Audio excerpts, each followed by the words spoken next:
Hello, everyone. Welcome to Stay Paid, the sales and marketing podcast from ReminderMedia, where we talk about the strategies and tactics to help grow your business so you can live a life of freedom, but only if you take action today. My name is Joshua Stike, Vice President of Marketing here at ReminderMedia, and with me, as always, is Luke Acree, President of ReminderMedia. What's up?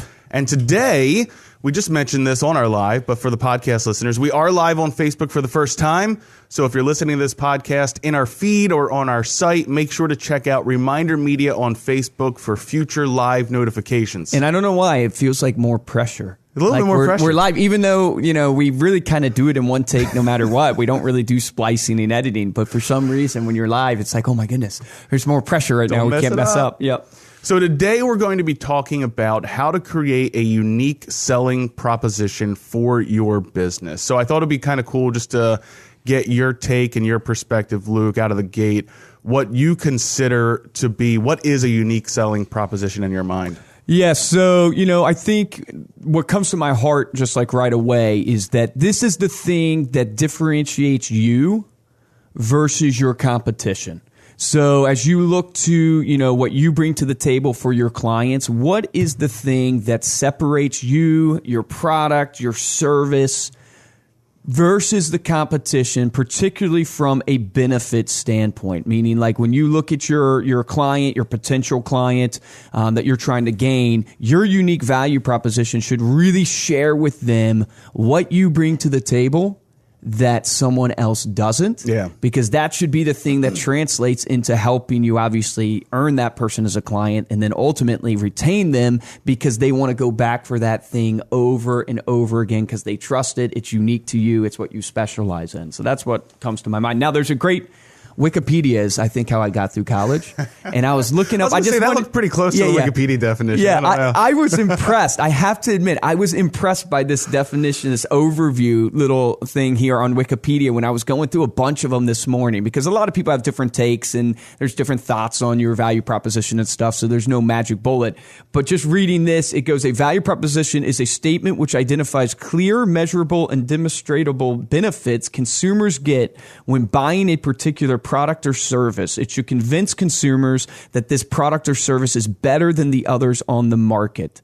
This proposition can lead to a competitive advantage when consumers pick that particular product or service over the competitors because they receive greater value. So I'm probably, in my mind, it stood out to me as best because that's where I naturally go to, you know, hey, what you bring to the table versus the competition. But I thought that explained it really well. Well, it hit on a couple things. Measurable, that's a big thing, yes. Right? You know, actually being able to define what is measurable in your in what you bring to the table that the competition can't. And then, of course, the competition is the next big thing. And I think a lot of times, I know as a business, and when we're trying to promote the ReminderMedia brand and come up with what that unique selling proposition was, which we have one for our products, American Lifestyle Magazine, you know, we're looking at the entire country, you know, yes. and eventually the world. Hopefully the galaxy, the galactic space, as statement. we call it, yes. But you can make it, if you're a service-based sales professional, you're in a local community, like that is your world. If you're trying to figure out what makes me unique or what makes me the best at, you know, that's your area. That's the other 400 service professionals that you're competing against in your industry, the other 5, 6, you know, however big your area is, you know, and if you don't know that number, find out that number because you need to know what your competition is and what they're offering so that you can really drill down to what makes me unique, what makes me special. It's especially difficult in the service-based sales arena when you're thinking about like a value proposition because you don't necessarily have like a product you're selling. You're selling yourself as a realtor that might be listening to this, an insurance agent. Yes, you're selling insurance, you're selling houses, but you're ultimately kind of selling yourself because the products aren't really yours. You didn't create them. Right. They're not unique. It's not a brand new thing that overcomes a problem. It's more you're selling your brand. Right. And I think you touched on something something when you said measurable. A lot of times I think like your unique value proposition, we confuse it with like slogans. Yes. So you think of like Apple has that, like, what is it? Think differently. Think different, yeah. Like that's not necessarily their value proposition. It's more of a slogan for them. And so I think a lot of times we struggle when we're coming up with value propositions because we tend to want to go straight to the slogan, like the #1 realtor in Central Virginia by homes sold. And even though that can be part of your value proposition, that's more your positioning, how you're positioning yourself versus your value proposition. Interesting. Yeah. I mean, I had that same challenge when just doing some research on this. There were a lot of examples given that were taglines. And I thought, man, some of them, I didn't think of taglines or slogans as being your unique selling proposition. But I think it plays into it. If it's something that you're able to, I would encourage people not to go in with the mentality of coming up with a catchy slogan or catchy headline or something like that. But if it becomes one, or you can condense it down to one, I think that helps. I know one of the most famous ones that from an advertising marketing standpoint I've seen a lot is Avis, the car rental company. Oh yeah, okay. They say we're number 2, we try harder. And I just thought that's always been such a great slogan, and it is in a way a unique selling proposition because it does a number of things. Number one, it's honest. Yeah. Right. So it's building trust. And that's the key right to away. all sales is being direct and honest. Yeah. We're number 2. And then it's saying, what am I going to do for you? And that's ultimately what everybody wants. It's with them. What's in it for me? Yep. And so saying like, hey, we're number 2. So we're going to try our hardest because we want to be number 1. Dude, that's awesome. Something like if you're number 2 in your market or something like that, like that's a great opportunity to even own something like that because now your clients know this person has goals, they have ambitions, and they're going to work for me as hard as they can to become number 1. So it's a balance between, I think like the takeaway there is don't go in to make it a catchy saying. Yep. But if you can come out with one that encapsulate what your unique selling proposition is, I would go for it. Well, what's interesting is I had someone come in and pitch us the other day. So they were pitching us for something for our company. And I've had 2 different companies come in. I'm going to have a third one come in. They're trying to supply some stuff for us. And it was interesting hearing this person's pitch because I came out of it going, they had told us, hey, they've been in business for years. They had been with the company for 13 years.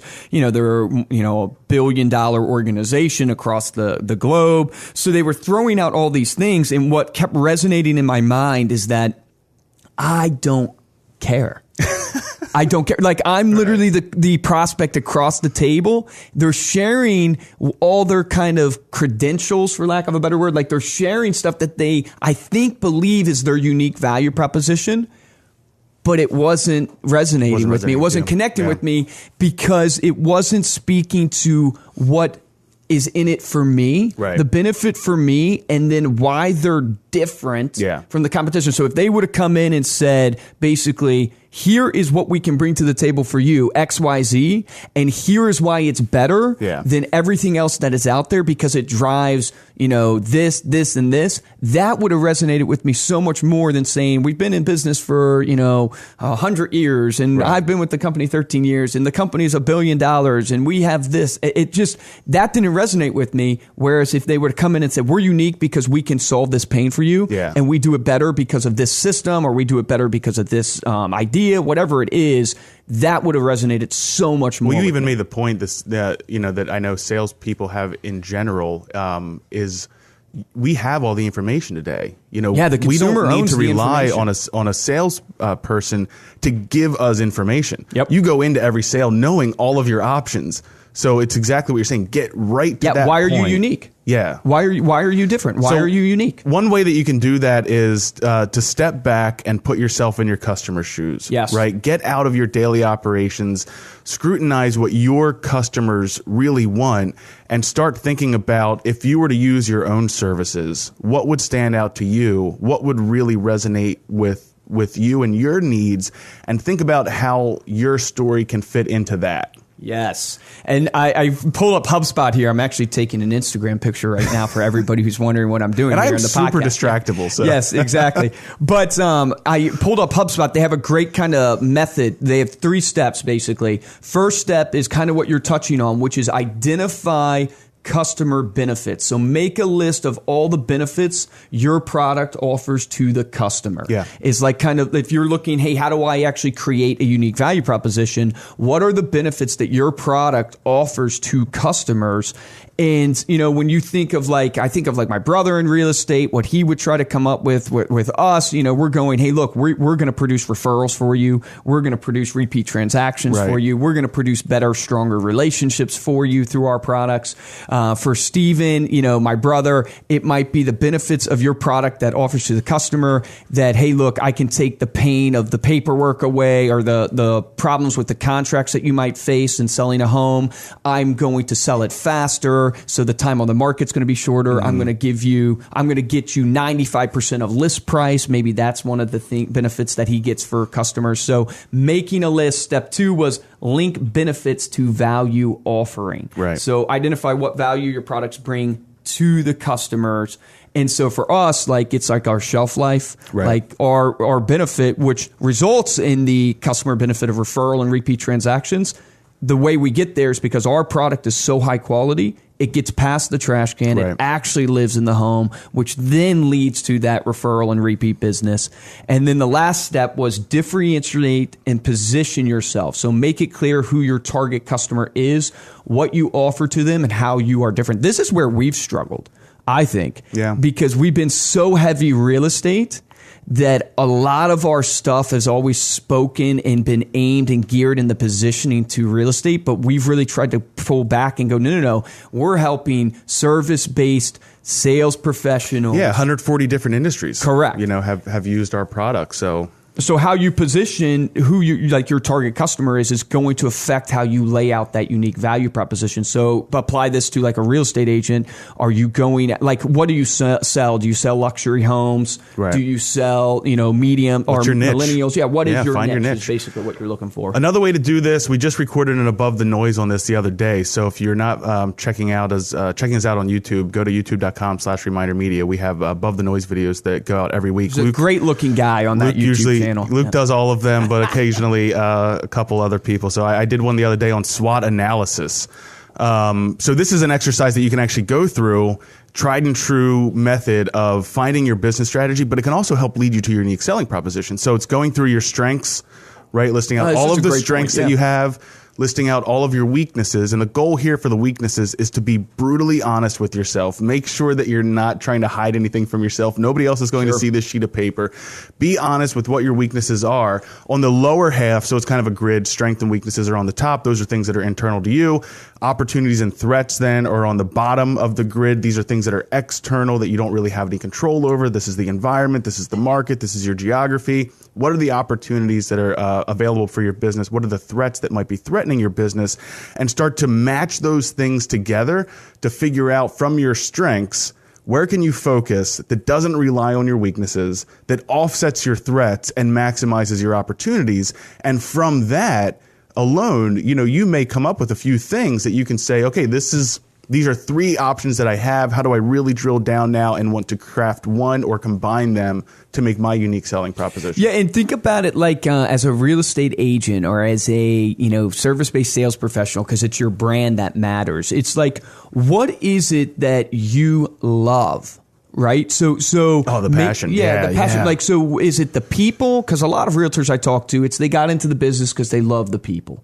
Right. They love networking with the people. They love meeting people. They love the relationship aspect of it. Yeah. And so that should help you craft what do you bring to the table for your clients that's unique. And that could be the convenience or the service that you have or the relationship you bring to the table with your clients. Maybe, now I don't meet a ton of realtors like this, but maybe you are a numbers person.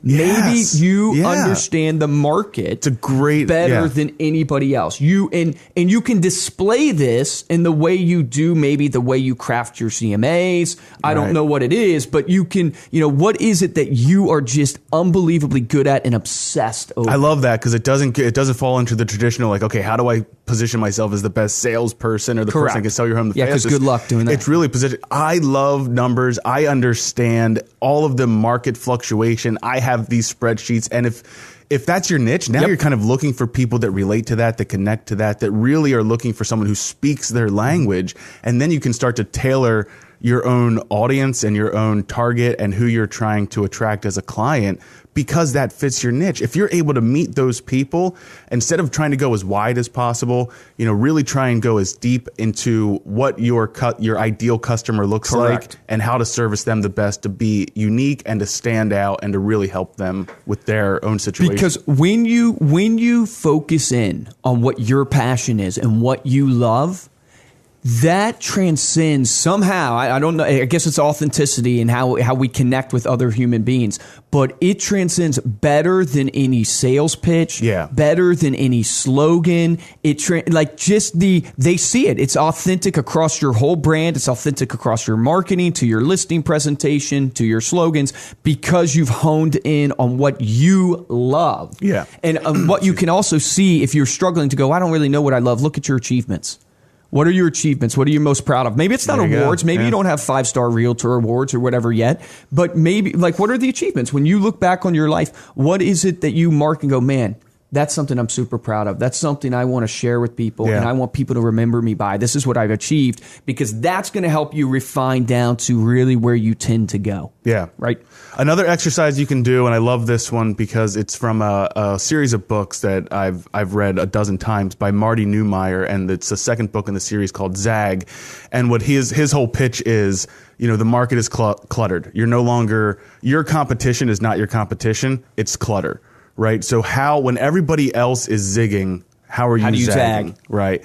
And so part of that exercise, it's like a 17-step exercise. But one of the parts that stands out is going through your oneliness or your onliness. I'm sorry. What is your only? No, but I'm curious on this oneliness. How do you get one is the loneliest number. No, but what makes you the only? So the way that you would go through this exercise is it's broken out into what? This is your category, identifying what your category is. How, what is your point of differentiation, like we were speaking about earlier. Who is your audience segment, right? Where in the world, what's your marketing geography? Why, what is their customers' need? And then when, what is the time or the era? So what that would break down to would be, I'm the only blank that blanks for blank in blank who blank in an era of blank. And I'm going to go through an example because I know that is really awesome. We are going to put this on the staypaidpodcast.com. So go check it out, because I think this is the best one I've heard you mention so far. I'm going to give you a test. Okay. All right. I'm going to read a company's example and see if you can guess who it is. Okay. So we are the only motorcycle manufacturer that makes big, loud motorcycles for macho guys and macho wannabes, mostly in the United States, who want to join a gang of cowboys in an era of decreasing personal freedom. Can you guess? I would say Harley Davidson. Harley Davidson. But I have to admit, I'm not sure if I'm guessing that because it's the only motorcycle company I know. But no, it sounds like Harley Davidson. Well, so I went through this. I'm like, how do we apply this to our customers? We've been working with a gentleman, Brian Quigley. Yes. He was your realtor, and we've been working with him. And he came in and he specializes in senior home transitioning, right? Yep. So I went through this exercise with him, and this is what his may sound like. Sure. So they are the only real estate agent team that provides a white glove service by handling every facet of your move for seniors in Montgomery County who are moving to an elder care community in an era where everyone wants everything done fast and automated. Dude, that's gold, man. So that Quickster, man, are you paying us for that? I hope you're paying it. No.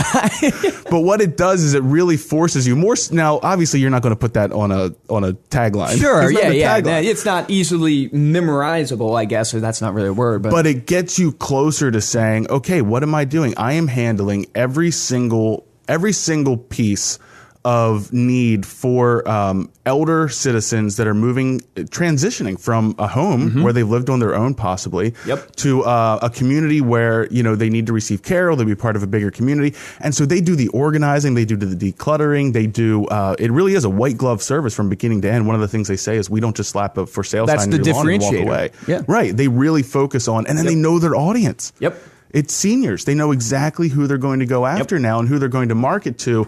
And so it just provides you with that clarity to say, this is who meets my business model and what I can do really well. And this kind of defines the differentiation, which is also kind of in this age where everything's sold online and you want to go fast. You want to, okay, give me the DocuSign. Let me initial it. That's what I love. So I'm going to lean towards that.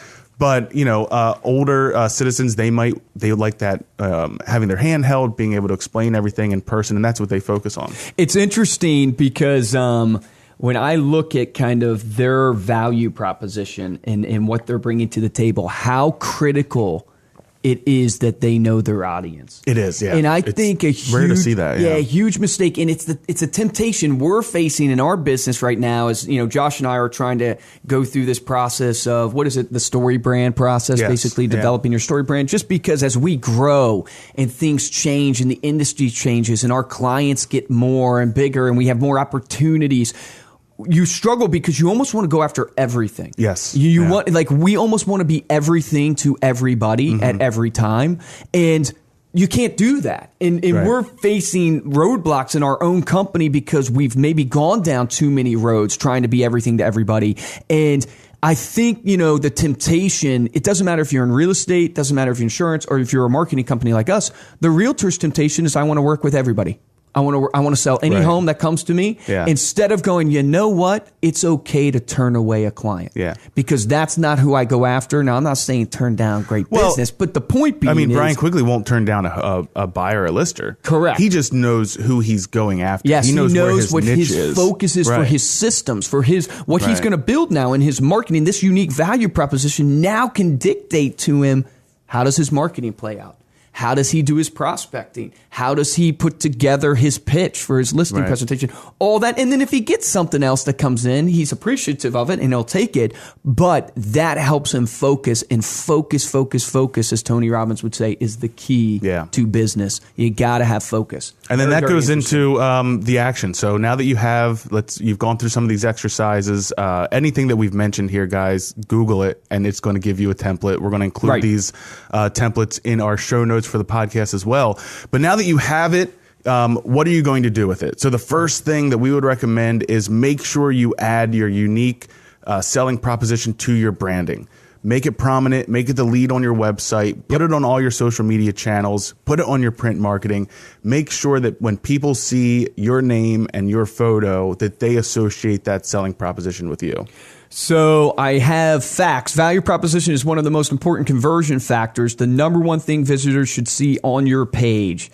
And it says 54% of companies do nothing to optimize their value proposition, but yet it's the number one most important conversion factor piece. Wow. So very interesting. That's coming straight from HubSpot. So you need to put it, like Josh was saying, you need to put it on your website. You need to put it on your social media pages. I would then translate that into, it's got to be in your pitch. Yeah. It's got to be, so if you're at your listing presentation, that's the reason why you're there. Yep. The reason why you're there is every realtor. I think of my brother. There's 800 realtors in his zone. So he's one of like 800. I think there's just a little under 800. And one of the things that he utilizes, there's two things he focuses on. One is his system. So he's developed this whole system. It's like 40 something different touches or 40 something different things he does to list a property. Yeah. So he has it built out, and he explains that to people. So he has a system that gets their home sold faster for the amount of money they want and in the time they want. But then the other thing he focuses on, which kind of goes directly at his competition, is he focuses on the pain point that there's so many realtors out there. Right. And the chances are of you getting a realtor that's just chasing a transaction, meaning this realtor's only done one deal this year. This realtor's maybe only sold 2 homes this year. And guess what? That realtor's in a state of mind of, hey, I need to eat, so I need to sell this home. Right. And they're going to do whatever they can to sell that home. And it might not be with your best interest in mind. So he plays to that in his value proposition and says, I don't chase deals. Yeah. I don't take homes that I can't sell. And I'm not desperate for homes because I've already done 28 deals and then we're only 4 months in. And he's willing to put it out there to say, you've got 799 other choices. Right, exactly. And that forces him to say, what am I going to do different than all of those people? Correct. So you're the systems, the passion, that is what he plays into is awesome. So the other thing would be, this might be something you don't think about, but make sure that your sphere of influence knows your unique selling proposition. You have dozens of family members, friends, associates that are willing to refer you. Equip them with your selling proposition so that they're not going to say, use my sister, she's a realtor, but use my sister, the realtor. Yep. This is exactly what she will bring to you. Yeah, teach them the sales pitch. I talked to a guy named Andy Dane Carter.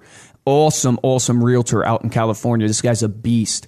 He just wrote a book, by the way. I think it's like 100 Doors, but amazing. But he said one of the key mistakes he made in the beginning of his business, and this was literally yesterday when I talked to him on the phone, and I hear this so often, is he literally went after the anonymous person, right, instead of going after his sphere of influence and sharing with his sphere. He said his sphere, because he did all types of real estate. Sorry, I hit my mic there. He did all types of real estate. So he did investing, developing, residential, commercial. He was doing it all. His sphere of influence only knew he did investing. That's crazy. And so guess what? They went to other agents to list their home. He said for the first year, 2 years of his business, he really screwed up because he literally did not tell his people, his sphere of influence, the value proposition, the unique value proposition that he brings to the table, that guess what? I am focused on residential, and this is why I'm the best, and this is why you should use me. And they ended up going with another agent. So great point there. So the third one is going to be practice. Practice. Don't just write down your unique selling proposition on your marketing and walk away. Practice saying it out loud. Say it to yourself. Say it to a trusted partner so you can memorize it and roll it off your tongue. I know one of the things, they say that people have to hear something 7 times before they believe it. So, I mean, I know one of the things that our selling proposition that I say it in every interview. I know our sales guys say it on every phone call, but the fact that why American Lifestyle Magazine works so well is because it gets past the trash can, it lands on the coffee table and puts you in the center of the home for referral and repeat opportunity. Yes. Business. And it just rolls off the tongue because we've identified what's unique. I mean, it really is, and this is not a sales pitch for ReminderMedia. Although if you're interested, please, we're not ashamed. ReminderMedia.com. But it is something that really does stand out. It's what we do best in the world. Is we get marketing that doesn't look like marketing into the home, that sits there for 3 to 4 weeks. People spend an average of 44 minutes with it. They share it with 3.2 people. There's a lot of value there, and so instead of trying to go out and say we're going to help you increase your sales by 20%. Correct. We're not going so broad. We're saying, look, if you're looking for a piece of marketing that's going to get into the homes and connect with your top relationship and sphere of influence, we have it for you. Yes. And so but make sure you practice that. That's the key part there. And what I always say is interesting is I always tell people when you really break down the simplicity of our value proposition, it's literally, we don't get thrown away. Yes. We don't get thrown away, whether it's the recycle bin in your email inbox or it's the literal trash can, we don't get thrown away. And so once you memorize something or you ingrain it in your heart and mind, so just like in sales, you got to memorize your script, right? You got to infuse your personality into it, but you really start understanding just it in its most simplistic form. Right. You tend to start really wide. Yeah. You tend to try to throw every feature, every benefit, everything, but as you start memorizing it and start really understanding, hey, look, at the end of the day, you can do a ton of different touch points for your clients. There's a ton of different products out there. Our unique value proposition, ours don't get thrown away. Right. Postcards, 5-second shelf life, it gets tossed in the trash. Ours doesn't get thrown away. So it's very interesting as you start memorizing it. What happens also in your mind is you start narrowing it. Yeah, you start narrowing it all the way down. And then simplicity is what helps you close deals, because when you overcomplicate things, people then struggle to understand. And when they struggle to understand, they struggle to make a decision. And when they struggle to make a decision, there's no way you're getting a Visa or a MasterCard. So the last tip is pretty obvious. You spoke on this in the first one, but that is to use it. I know it seems obvious, but look, take action today, baby. Present this thing when you're meeting new prospects. Use it during your listing presentations. Apply it to your cold calls if you're calling on FSBOs or expired listings. Use this as a way to differentiate yourself in a simple, clear way. I said it before, it takes an average of 7 times for people to hear something before they actually believe it to be true. So don't fear that you're going to come off like a broken record. Yeah, and think about that in your sales pitch. Apply that in your sales pitch. Like, one of the things we teach our new reps is to say we're going to get you past the trash can, on the coffee table, in the presence of opportunity to generate more referral and repeat business. We tell them to say that over and over and over again, to the point where the prospect goes, hey, I get it. I get it. I get it. You're going to generate me referral and repeat. Right. Exactly. So you want to just hammer that home, because it is what is your value proposition, what makes you unique, and then ultimately is what's going to cause them to believe it and then they take action on that. Right. So that's it for this week. Thank you so much for listening. If you like what you heard, please give us a 5-star rating on iTunes and hit that subscribe button. Make sure to check us out and make sure to check Luke out on Facebook, Instagram, LinkedIn, YouTube. We're on all the social medias. Yes, we're all over the place. And I'm about to get on Snapchat because I finally have to jump and dive in. But it's at Luke Acree on Instagram if you want to check me out. Please follow me. I'm going to give an action item for this podcast. Well, let me say this real quick. Next week, join us on Facebook Live on Thursday. We're going to be talking about developing your marketing budget. So just kind of give everyone a little bit teaser what's coming up. We'll be posting the time on our ReminderMedia page, so make sure to check that out. Love it. So my action item, because obviously every podcast, our goal is to try to give you something tangible that you can apply to your business, take action on to help you move the ball down the field. This action item is very simplistic. Write down your unique value proposition this week. We're going to put these frameworks up onto our staypaidpodcast.com site where you can go through this exercise just like Josh showed us or how he went through it with Brian Quigley, my realtor. Do this. It's going to take you 15, 20 minutes and start honing in on what your unique value proposition is. Take action on that. The difference between a top producer and a mediocre producer, top producers take action, so take action on that today.